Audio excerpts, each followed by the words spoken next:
नमस्कार। चलिए हम लोग आज शुरू करते हैं। जैसा कि आप हमारे पीछे देख सकते हैं कि लिखा हुआ है बिहार सामान्य परिचय।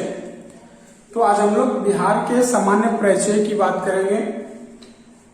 यह जो बिहार है, ठीक है, यह बिहार कैसे हुआ, कैसे बना, बिहार शब्द की उत्पत्ति कैसे हुई, हम इन सबों के बारे में पढ़ेंगे। एक्चुअली ये जो टॉपिक है बिहार के बारे में, बिहार राज्य के संबंधित, ठीक है, बिहार राज्य से संबंधित जितने भी राज्य स्तरीय परीक्षाएं हैं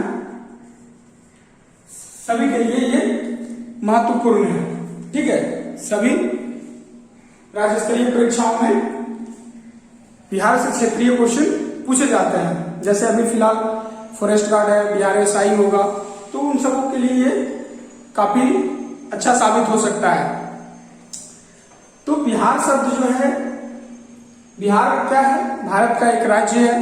हमारे देश भारत का एक राज्य है, इसकी राजधानी पटना है। तो शब्द बिहार, सबसे पहले बात करते हैं बिहार शब्द की।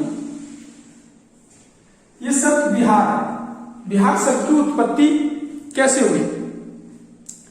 तो बिहार शब्द की उत्पत्ति संस्कृत और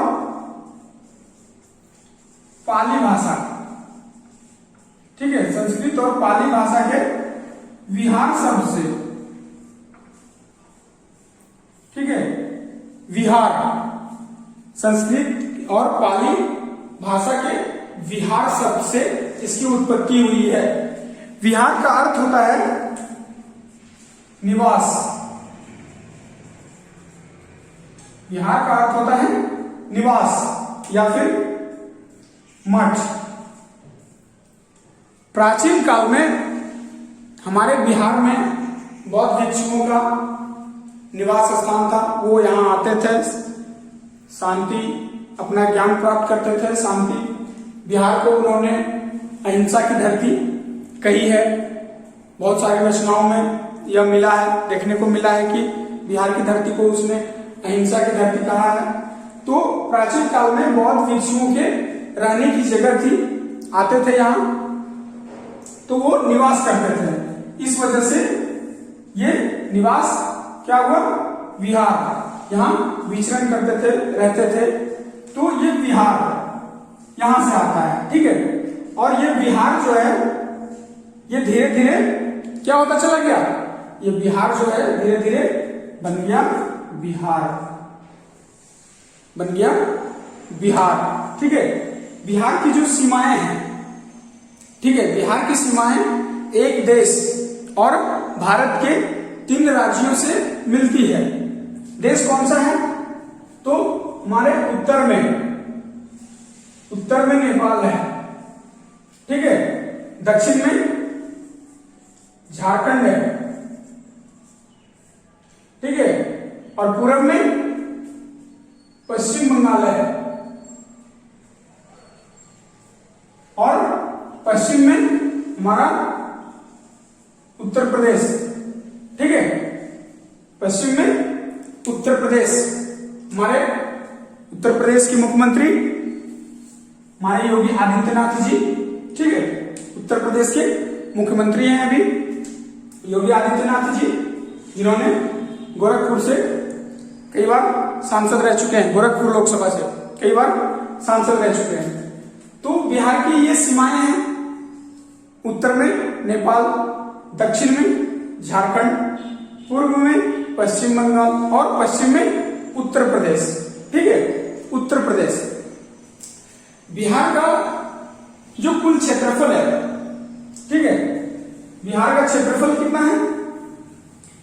बिहार का कुल क्षेत्रफल 94,163 वर्ग किलोमीटर है।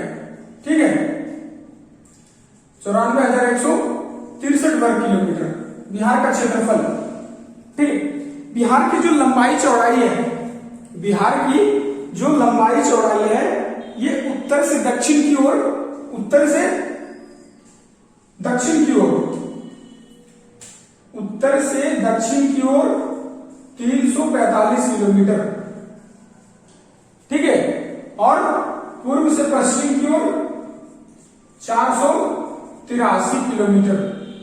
ठीक है, ये हमारे बिहार की लंबाई और चौड़ाई की बात है। तो ये 345 किलोमीटर, 483 किलोमीटर। ठीक है, ये इसका लंबाई चौड़ाई है। और बिहार का क्षेत्रफल 94,163 वर्ग किलोमीटर है और क्षेत्रफल की दृष्टि से ये भारत का 13वां सबसे बड़ा राज्य है। ठीक है, 13वां सबसे बड़ा राज्य क्षेत्रफल की दृष्टि से। ठीक है, क्षेत्रफल की दृष्टि से ये भारत का 13वां सबसे बड़ा राज्य है। और यहां की जनसंख्या जो है, यहां की जनसंख्या 10 करोड़। जनसंख्या कितनी है यहाँ की? जनसंख्या 10 करोड़ 40 लाख, 10 करोड़ 40 लाख 99,000। कितना? 10 करोड़ 40 लाख 99,452। ठीक है, ये हमारा 2011 की जनगणना के अनुसार है। 2021 की जनगणना होनी थी, लेकिन कोविड-19 की वजह से ये टल गया है। ठीक है, कोविड-19 की वजह से टल गया है। तो ये 2011 की जनगणना के अनुसार है 10 करोड़ 40 लाख 99,452। और ये जनसंख्या की दृष्टि से भारत का तीसरा सबसे बड़ा राज्य है। ठीक है, जनसंख्या की दृष्टि से भारत का तीसरा सबसे बड़ा राज्य है। ठीक है, अब हम इसके ग्लोब पर, ठीक है, ग्लोब पर बिहार का जो अक्षांश और देशांतर है, ये कितने अक्षांश और देशांतर पर स्थित है, तो हम लोग इसको भी देख लेते हैं। ये देखिए, ये ऊपर ही आपका लिखा हुआ है। ऊपर क्या लिखा हुआ है? सामान्य परिचय। तो आज एक शॉर्ट इंट्रोडक्शन की बात चल रही है। ये क्लास लगातार चलेगा और इसमें हम लोग पूर्व ऐतिहासिक बिहार, प्राचीन बिहार, मध्यकालीन बिहार, आधुनिक बिहार, यहाँ की जलवायु, यहाँ की कला संस्कृति, यहाँ का पर्यटन, यहाँ का खेल जगत, हम सारे टॉपिक को एक एक करके पढ़ेंगे। लेकिन सबसे पहले आज हम लोग बिहार सामान्य परिचय की बात करते हैं। तो ये कितने उत्तरी अक्षांश पे है? ये जो है कितने उत्तरी अक्षांश पे है? यह जो है 21 डिग्री 58 मिनट 10 सेकेंड। ठीक है, 21 डिग्री 58 मिनट 10 सेकेंड से, ठीक है, से कितना? 27 degree 31 minute 15 second, 31 minute 15 second उत्तरी अक्षांश।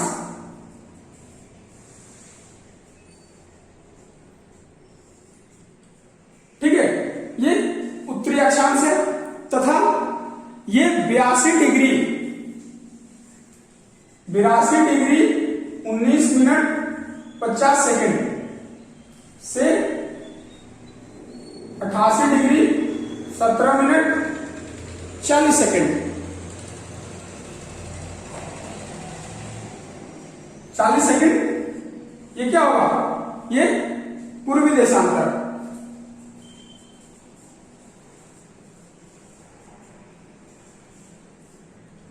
ठीक है, 21 डिग्री 58 मिनट 10 सेकेंड से 27 डिग्री 31 मिनट 15 सेकेंड उत्तरी अक्षांश तथा 82 डिग्री 19 मिनट 50 सेकेंड से 88 डिग्री 17 मिनट 40 सेकेंड पूर्वी देशांतर पर बिहार स्थित है। ठीक है, अब हम बात करते हैं बिहार के वर्तमान स्थिति की थोड़ी सी जानकारी। ठीक है, कि अभी आधुनिक बिहार की क्या स्थिति है, आधुनिक बिहार की क्या जानकारियां हैं। तो वर्तमान बिहार में कुल 38 जिले हैं। ठीक है, कुल 38 जिले वर्तमान बिहार में कुल 38 जिले हैं। सबसे नया जिला कौन सा है? सबसे नया जिला अरवल।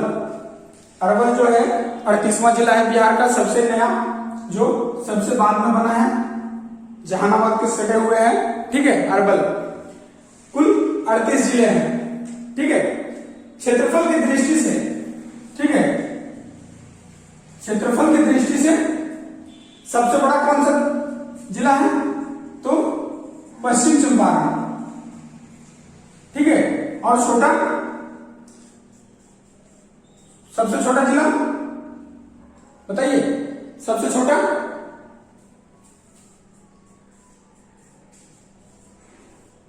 शिवहर। जनसंख्या की दृष्टि से, जनसंख्या की दृष्टि से, जनसंख्या की दृष्टि से सबसे बड़ा है अपना राजधानी पटना, ठीक है। और छोटा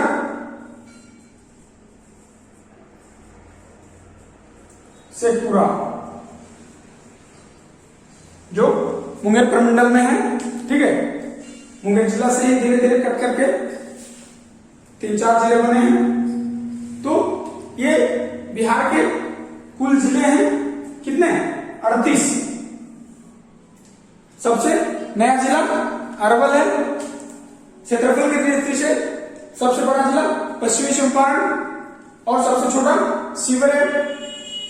जनसंख्या की दृष्टि से सबसे बड़ा पटना है और सबसे छोटा शेखपुरा है, ठीक है। अब हम कुछ राजकीय चिन्हों, राजकीय पशु, राजकीय भाषा की बात करते हैं। तो बिहार की राजभाषा क्या है? बिहार की राजभाषा, राजभाषा हिंदी और उर्दू, ठीक है। उर्दू को भी बिहार का द्वितीय राजभाषा के रूप में मान्यता प्राप्त है, ठीक है। और हिंदी तो हमारी पहले से ही हमारी राजभाषा है, ठीक है। यहाँ की और सभी भाषाएं क्या क्या हैं? भोजपुरी, अंगिका, मगही, ठीक है, मगही, मैथिली आदि, ठीक है। ये सभी यहाँ की अन्य भाषाएं हैं, लेकिन राजभाषा हमारा हिंदी और उर्दू ही है, ठीक है। राजभाषा हिंदी और उर्दू है। राजभाषा क्या होता है? राजभाषा कहते किसे? कि वह भाषा, ठीक है, वह भाषा जिसमें हमारा सरकारी कामकाज होता हो, ठीक है। तो हमारे बिहार में क्या है कि जो सरकारी कामकाज है वो हिंदी और उर्दू दोनों भाषा में संपन्न होती है। हिंदी और उर्दू दोनों भाषा में संपन्न होती है, ठीक है। यहां का राजकीय पशु, ये देखिए परिचय की क्लास है, ठीक है। ये परिचय की क्लास है। तो हम आज छोटी छोटी चीजों पे बात करेंगे, फिर हम लोग जब आगे पढ़ेंगे क्लास में, तो फिर अगला क्लास हम लोग पूरी डीपली पढ़ेंगे। राजकीय पशु क्या है? यहाँ का बैल है, ठीक है। पेड़ पीपल, जहां पीपल के बारे में क्या है? सबसे ज्यादा ऑक्सीजन देने वाला पेड़, सबसे ज्यादा ऑक्सीजन देने वाला पेड़ है पीपल, ठीक है। यहाँ का चिड़िया, राजकीय चिड़िया गौरैया है। राजकीय फूल गेंदा फूल है ना, है ना। और सबसे बड़ी बात कि बिहार का जो राजकीय चिन्ह है, राजकीय चिन्ह वो क्या है? बोधि वृक्ष,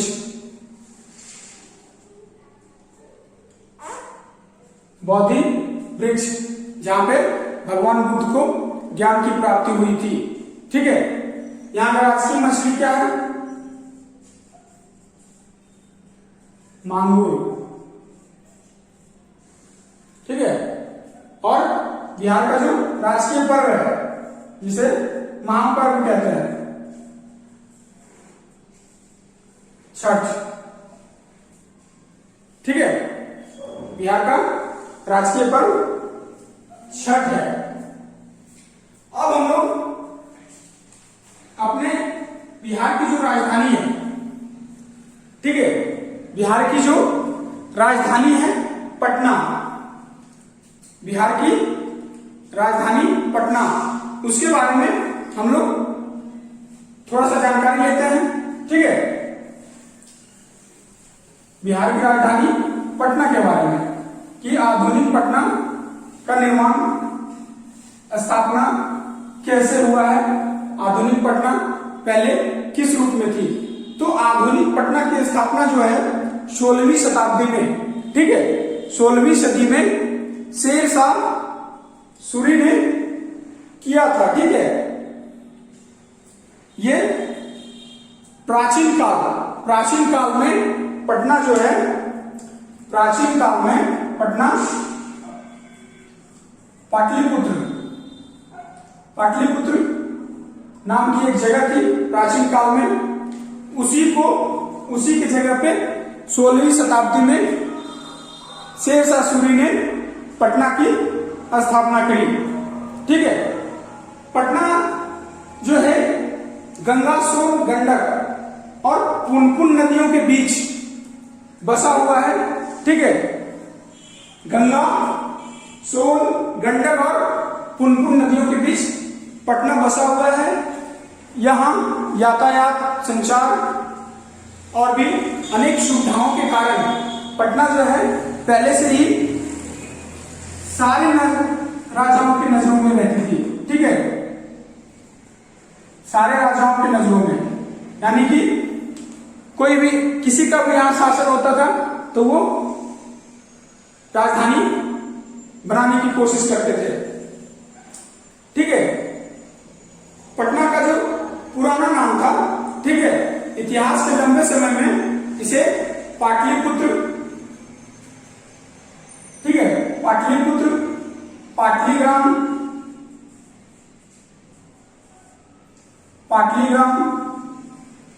कुसुमपुर,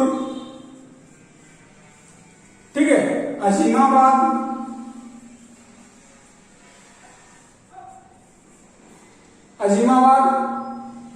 आदि नामों से जाना जाता था, ठीक है।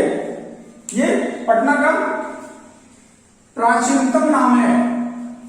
पाटलिपुत्र, पाटलीग्राम, कुसुमपुर, अजीमाबाद आदि, ठीक है। ये प्राचीन काल में पाटलिपुत्र की स्थापना मगध के राजा, ठीक है, प्राचीन काल में पाटलिपुत्र की स्थापना मगध के राजा अजातशत्रु, ठीक है। मगध के राजा कौन? अजातशत्रु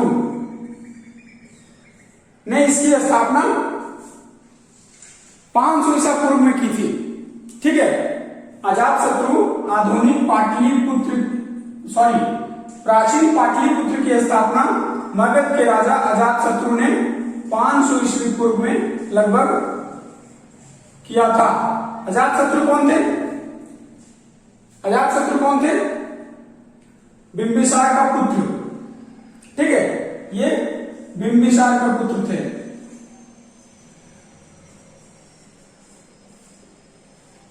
अजातशत्रु बाद में 18वीं सदी में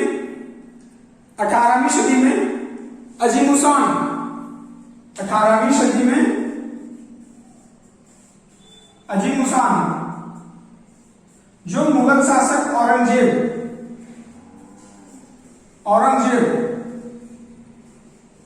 का पोता था,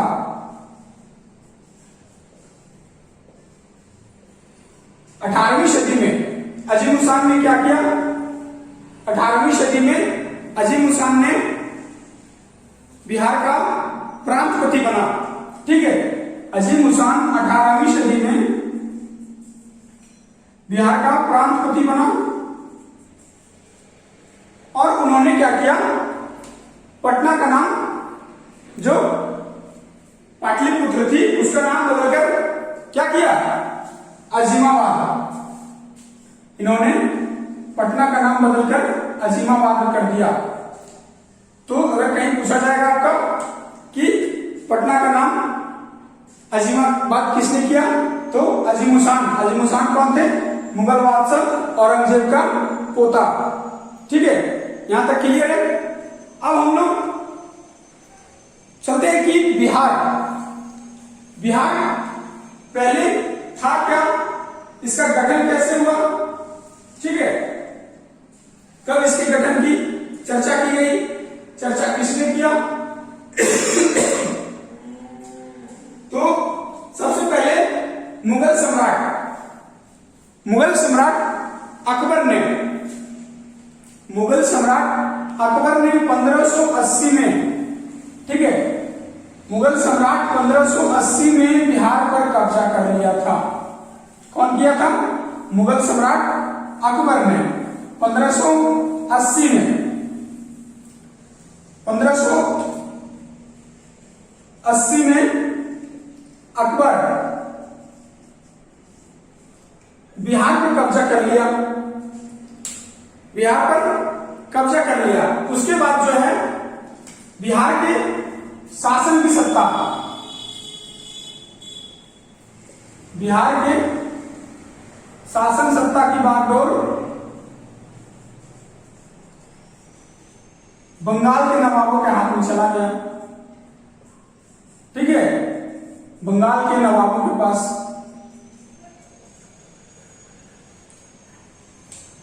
(1580) में अकबर द्वारा बिहार को अपने क्या जीत लेने के बाद, ठीक है, कब्जा कर लेने के बाद बिहार का जो शासन सत्ता था वो बंगाल के नवाबों के पास चला गया। ठीक है, 1587 में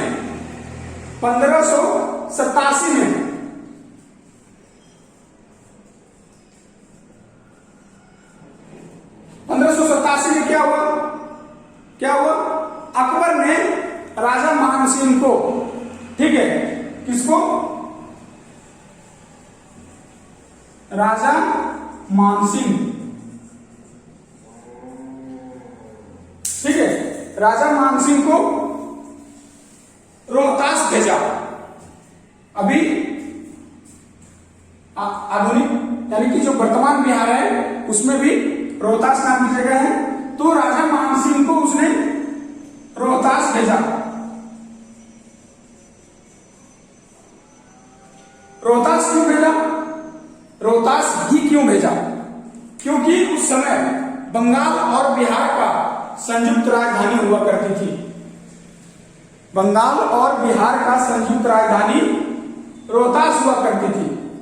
तो 1587 में अकबर ने राजा मानसिंह को रोहतास भेजा, ठीक है, वहां का सूबेदार बनाकर, रोहतास का संयुक्त सूबेदार, क्योंकि रोहतास जो है बंगाल और बिहार संयुक्त राज्य थे, रोहतास इसकी संयुक्त राजधानी थी। तो राजा मानसिंह को सूबेदार बनाकर 1587 में अकबर ने उसे रोहतास भेजा। राजा मानसिंह ने क्या किया कि उसी वर्ष, ठीक है, राजा मानसिंह प्रांतीय राजधानी घोषित कर दिया इसे, ठीक है, और उसमें ये रोहतासगढ़, ठीक है, राजा मानसिंह ने इसको प्रांतीय राजधानी घोषित कर दिया। ठीक है, इसके बारे में हम लोग और अभी डीपली पढ़ेंगे। फिलहाल इतना देखिए आप लोग। उसके बाद देखिए अब आधुनिक जो बिहार है, ये इसका गठन, ठीक है, इसका गठन 1911 में दिल्ली के शाही दरबार में एक बैठक चल रही थी। ठीक है, दिल्ली के शाही दरबार में एक बैठक चल रही थी 1911 में। कब? 12 दिसंबर को। 12 दिसंबर 1911 में दिल्ली के शाही दरबार में एक बैठक चल रही थी। उस समय जो है बिहार और उड़ीसा का जो क्षेत्र है, बिहार और उड़ीसा का क्षेत्र,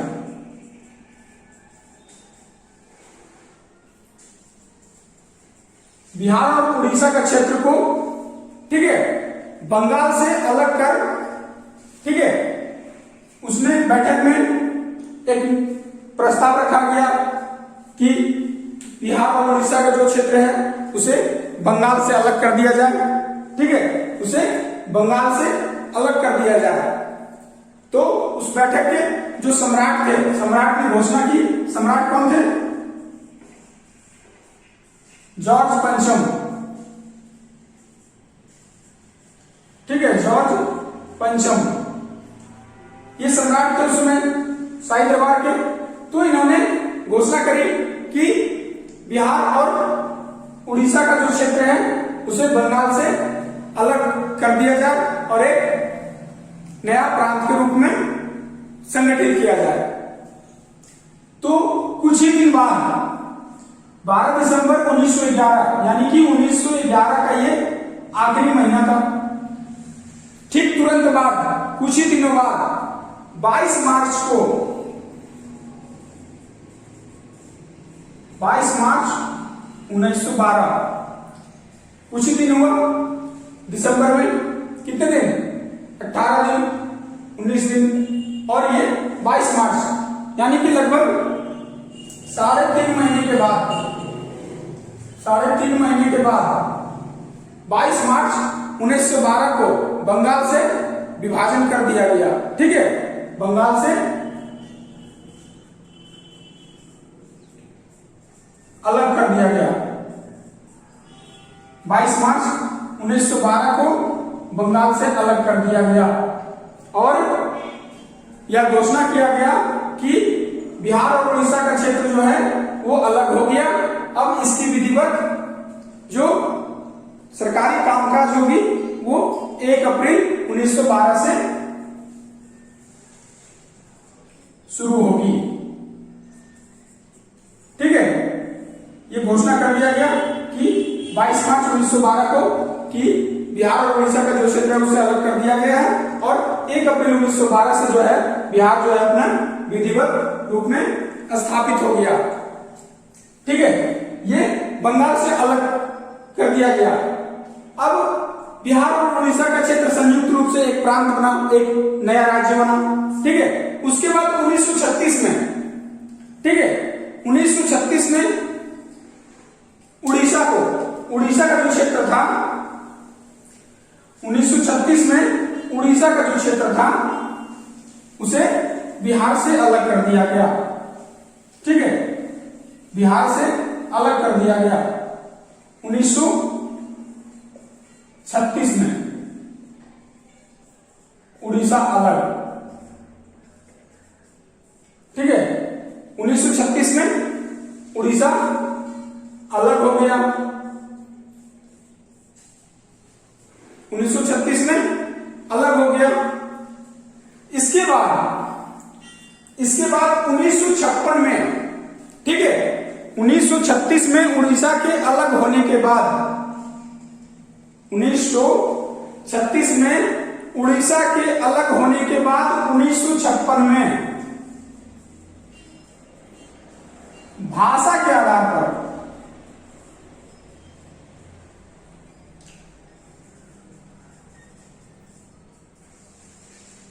ठीक है, 1956 में भाषा के आधार पर पुनर्गठन किया गया।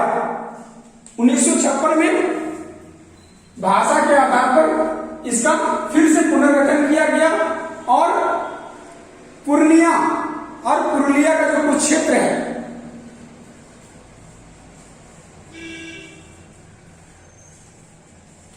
पूर्णिया और पुरुलिया का जो कुछ क्षेत्र है, ठीक है, वो भाषा के आधार पर पश्चिम बंगाल में शामिल कर लिया गया। 1956 में भाषा के आधार पर जब इसका पुनर्गठन किया गया तो पूर्णिया और पुरुलिया का जो कुछ क्षेत्र है वो पश्चिम बंगाल में शामिल कर दिया गया। विभाजन का सिलसिला यही नहीं खत्म होता है, ठीक है। विभाजन का सिलसिला यही खत्म ना होकर स्वतंत्रता के बाद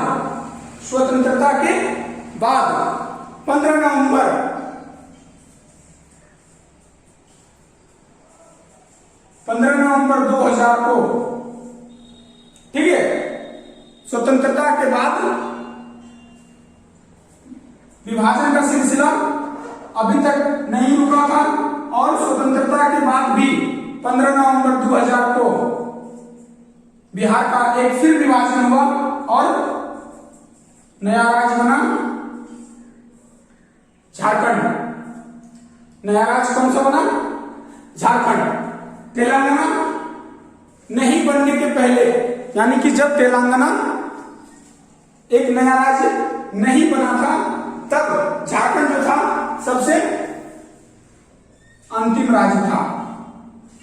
झारखंड जो था सबसे अंतिम राज्य 28वां राज्य के रूप में था, ठीक है। और रोचक बातें यह भी है कि वर्तमान में भी भारत में 28 राज्य हैं, लेकिन 28वां राज्य कौन सा है?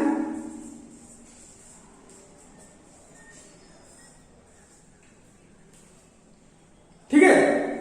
तो विभाजन का सिलसिला यहां पर जाके खत्म हुआ और स्वतंत्रता के बाद भी, यानी कि अगर पूछा जाए स्वतंत्रता के बाद बिहार का विभाजन कब हुआ? 15 नवंबर 2000 को, ठीक है। कौन सा स्टेट बना? झारखंड। झारखंड की राजधानी दुमका। और अभी के झारखंड के अभी के जो वर्तमान मुख्यमंत्री हैं वो हेमंत सोरेन जी हैं। हेमंत सोरेन जो झामुमो, ठीक है, झारखंड मुक्ति मोर्चा पार्टी से हैं। झारखंड मुक्ति मोर्चा पार्टी के जो अध्यक्ष हैं, अभी राष्ट्रीय अध्यक्ष वो हैं शिबू सोरेन, उनके पिताजी। तो ये रहे हमारे कुछ परिचय, ठीक है। भौगोलिक तौर पर भी कुछ परिचय हम लोग जान लेते हैं। तो भौगोलिक तौर पर जो है बिहार को, ठीक है, बिहार को 3 भागों में बांटा जाता है। भौगोलिक तौर पर बिहार को 3 भागों में बांटा जाता है। सबसे पहले बिहार में जो बहने वाली सबसे प्रमुख नदी है वो गंगा, ठीक है। गंगा बिहार को 2 भागों में बांटती है, ठीक है। गंगा बिहार को 2 भागों में बांटती है।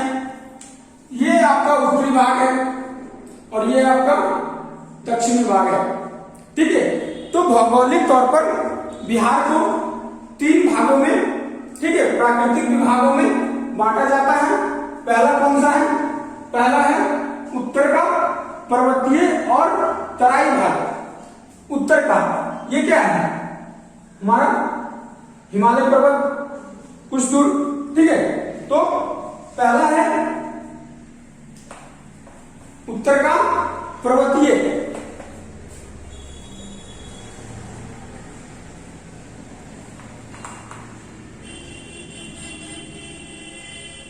उत्तर का पर्वतीय और तराई भाग। दूसरा मध्य का जो मैदान है,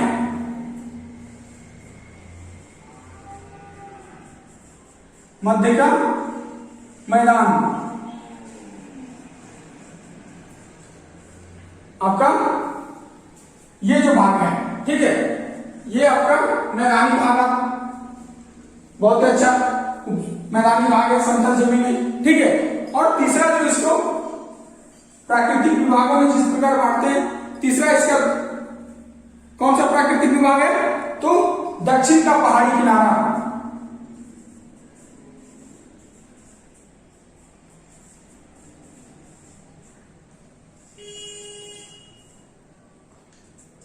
दक्षिण का पहाड़ी भाग, ठीक है।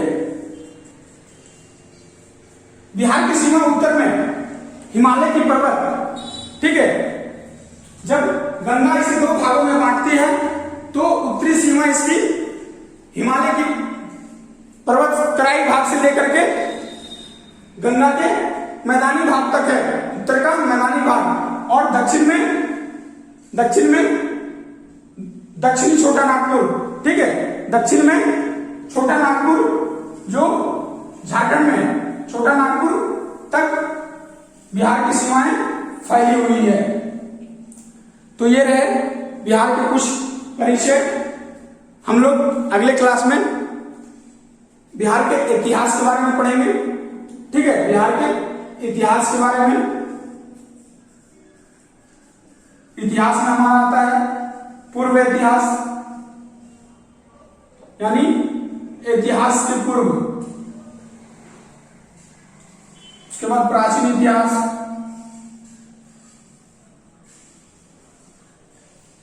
मध्यकालीन, उसके बाद आधुनिक। हम लोग सारे पे चर्चा करेंगे। और जैसा कि ये क्लास सिर्फ बिहार स्पेशल की है, तो अगर हम लोग पूर्व ऐतिहासिक काल में पढ़ेंगे तो सिर्फ और सिर्फ बिहार की, ठीक है। जैसे हमारे भारतीय इतिहास में भी इतनी सारी चीजें हैं, तो भारतीय इतिहास में हम पूरे भारत के इतिहास को पढ़ते हैं, लेकिन ये सिर्फ बिहार स्पेशल है तो हम सिर्फ बिहार के इतिहास के बारे में ही पढ़ेंगे, ठीक है। हम लोग अगले क्लास में पढ़ेंगे।